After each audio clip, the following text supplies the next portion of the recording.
Hi friends, I just received this TIPGO really beautiful glass container. Let me show you.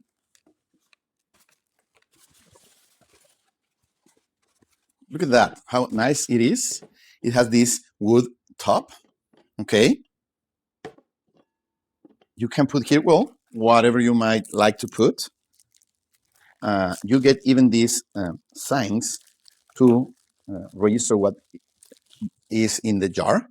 You can put baking soda, bath bombs, bath salts, clothespins, borax, bleach, cotton balls, cotton pads, water dryer sheets, fabric softener. So as you can see, it's aimed for the washroom, okay? The laundry room, laundry detergent, hair accessories, laundry pots, OxyClean, whatever you want, or you get some extra ones with no sign so you can write whatever you want. I think that even if it's intended for the laundry room, you can imagine a ton of uses for it in your office, for example, for pencils or for some snacks in your office. It's so beautiful.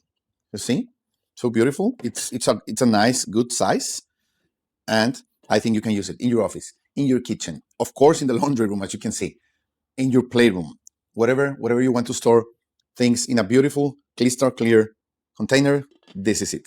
Thank you.